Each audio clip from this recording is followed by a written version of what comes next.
Jaime Saúl Rodríguez from Telemundo. Can we say it is a defeat for Mexico?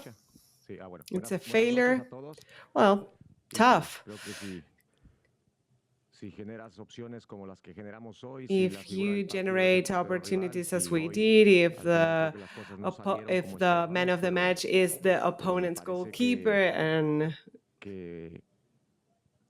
yes, things weren't as we expected, but there are 90 minutes ahead. No one is getting off this ship, and we will make it. Your view is pessimistic to me, but to each his own. But I think we'll make it.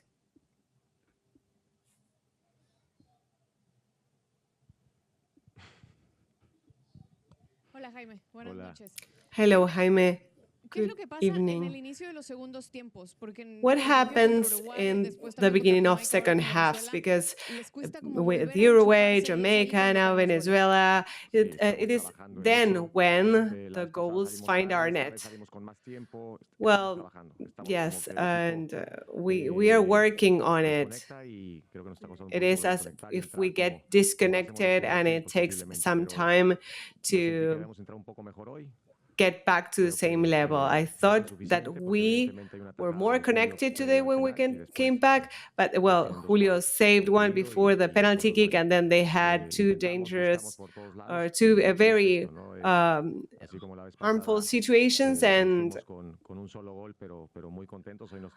as in the last match, we're going home without a goal, and I think I am really proud of the team. They gave their best. They never stopped waging the battle, and I think in particular the starters and every sub. Jaime, how can we recover from this defeat? We can still move on to the knockouts, and we still have one match. How can you talk to the players to convince them that we have a chance to advance to the next stage? Well, yes, exactly. We have not. We still have an opportunity. The next match will make us get to the next stage. Of course, it was a very heated match. You saw it, and the players were very frustrated. I think that with matches like this one and our performance, we will definitely score a win. We have to keep defending, and we did. We achieved a lot of opportunities, but they seized theirs, and we couldn't finalize ours. Jaime, it seems as if the match today was one of those where you cannot find the net. So when did you decide to start playing with two center forwards, keeping Santi and making Memo Martinez join him? Well, and Vega also, that is a full center forward, but if we had decided that, we were seeing that the team was okay and that we were going to start with the long balls, but having so many minutes ahead, having two center forwards would have conditioned us. We thought about it, but maybe instead of Alexis Vega, we could have more offensive players, and we were very close in many situations. Omar, well, you mentioned that you were sure that we are going to make it. What is it that we're going to make? And what is your take on Cesar Montes? Okay, what was I referring to? About advancing to the knockouts, and I saw that he was with the level of discomfort in his groin, and in the halftime they told us it was going to be complicated for him to play the second half. So tomorrow or maybe in a couple of days we'll have an answer, but today we cannot say if we're going to have him for the next match. Jaime, Rodolfo Landeros, Fox Deportes. Sometimes the result can lead to many conclusions, but as regards the performance and the opportunities they created, what is your impression on that level of play? And about Montes, do you know if it was a muscle injury? I do think it is a muscle injury. I cannot know for sure, but regarding the results or the performance, I think that in these two matches we have been superior than our opponents, and the results now, well, it's what happens in this type of tournament. We have to use the next opportunity that we have ahead, and the match is ready to go back to the pitch. And this team performs very well in adversity. Johan said that this is when the Mexicans do best in the adversity. Eric here is in the case of Mexico. Is there a list, an official list for penalty kick takers? Or how would you handle the pressure for the match against Ecuador? Well, in my career as a coach, I have never liked the term listing official penalty takers. And I never choose one. Sometimes you can miss, sometimes you can score, but if you choose one, you condition them. Maybe they are not feeling in the right day to take a penalty kick. So we always want them to agree on who's going to take it. Good evening. What surprised you in Venezuela? Batista in the second half added another midfielder that made the game plan change completely, and Venezuela started pressing more and moving the lines higher. And it's his first victory of an official match of Venezuela against Mexico. Well, Fernando and me, we have known each other for a while. We met 4 times in the U23, and as you were saying, in the halftime, he adjusted the game plan, and that gave him a positive result. And I already mentioned that we were not there as we should have been in the second half, but he has to take credit for his strategy, and I think that tilted the match, the performance, and of course the goalkeeper had a great performance, and every shot that we took was bouncing back or it was blocked. So we have talked about this yesterday. Two victories is not an easy feat. Hispanic Sport Media, in line with your answer, you mentioned that after the match against Jamaica, Venezuela was one of the most dangerous teams in Group B, and that it was great pressure to Mexico in this tournament. What do you highlight of this Venezuela's team after the victory?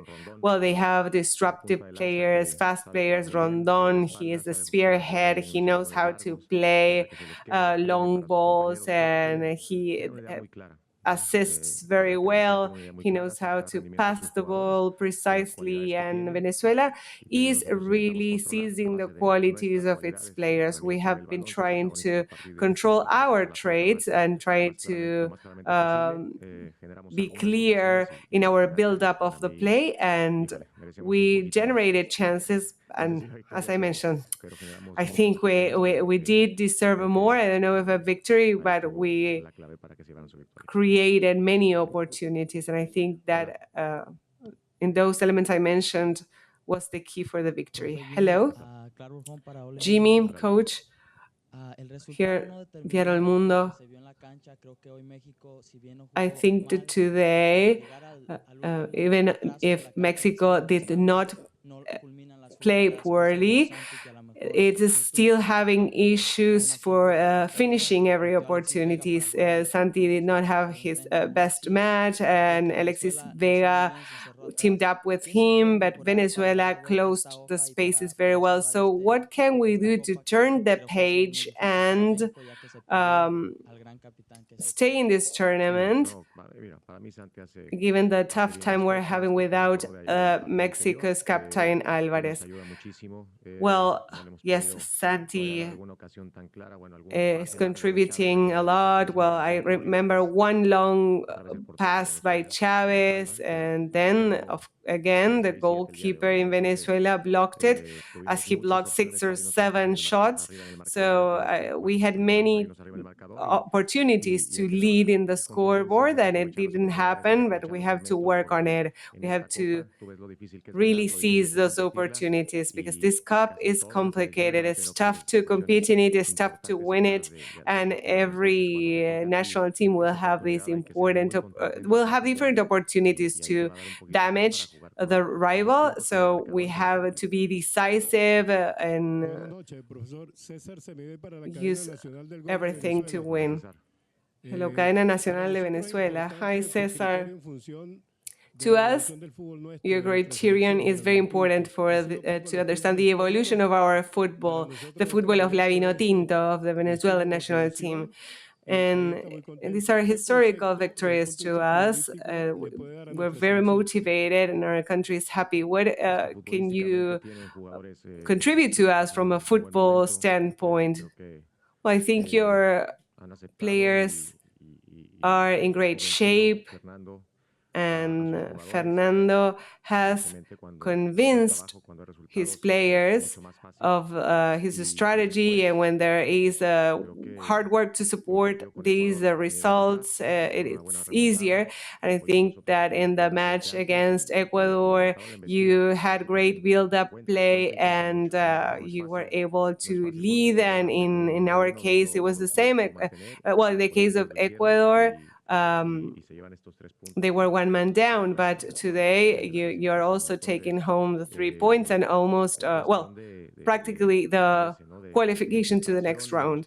And I think it's very important. It's the preparation of the players. They have to be convinced of this, and also they will start playing in more competitive leagues. Nothing comes free. It's tough to win, and if you're winning right now, it is because you are working for it. Frente Josué López. There are some days on which the ball doesn't want to go in. Besides the lack of decisiveness, what was done well at the beginning? Santi had one opportunity. And what were you looking with Luis Chavez and Charlie Rodriguez in the midfield? Well,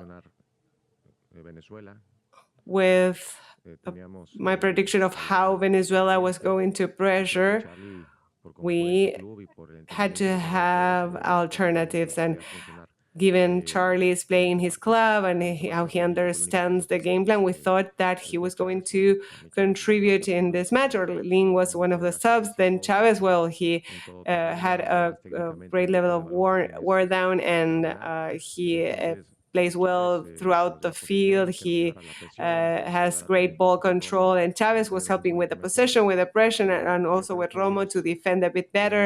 And I think they are.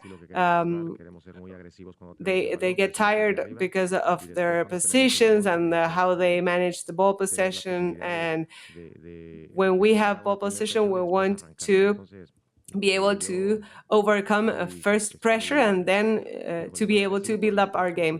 I am really thankful for the effort that the players have made in these two matches, and now we have a final ahead. Roberto Canario Ramirez, Medios Digitales Canario Network here in the US. How can we take on Ecuador? Because by stats, a draw is not useful. We'll have to go for a win. Yes, as I mentioned in every press conference, we always want to win. We are always out on the field with that purpose, and we cannot speculate. We have to prepare for this match very well, to work hard, and most of the work has been done because now we have to recover, get in the right mindset, and have some feedback on the positives of this match and correct our weaknesses based on the strengths and the skills of the opponent. We have one result we're after, and it's the one that takes us to the next round. Jaime, over here, Sebastián García, El Universal. I want to ask about Alexis Vega, Sanchez, Pineda, Jimenez. Their future is not defined yet for the next summer. And is that maybe a distraction factor? Maybe their minds are not here. No, they are calm, they are at ease, and without knowing much, maybe the one that could be thinking about it is Eric, well, regarding the Pachuca and the America, but they are fully focused on this tournament, on the national team, trying to give their best, and I don't think that they are distracted at all. I have never seen him talk about that or discuss it with another player. Well, there was one other player that was a bit worried about that before the tournament, but everything was fixed and he's 100% here. TV Azteca. Well, it comes to mind what happened in Qatar, where Mexico needed a greater spread, and they did not achieve it. So you have 12 of the players that were part of the roster then. So how can you change their mindset? Because at that time they needed a result and they did not achieve it, and now they are facing a similar situation. Well, I think that it's very different. Because it also differs how you reach a tournament, and it's very important that we are fully aware it's 100 minutes to get a victory. And we in this year we try to get an equalizer after the first goal, and then there was a lot of transition, and it's a type of game that's not useful to us. So we need to understand what our strengths are, how can we harm the opponent, and know our weaknesses. And we have to be very mature, and each experience leaves a teaching, and I'm sure the World Cup one did that, and I think this is a great opportunity. We still have one match ahead, and we'll go for the victory. Thank you very much.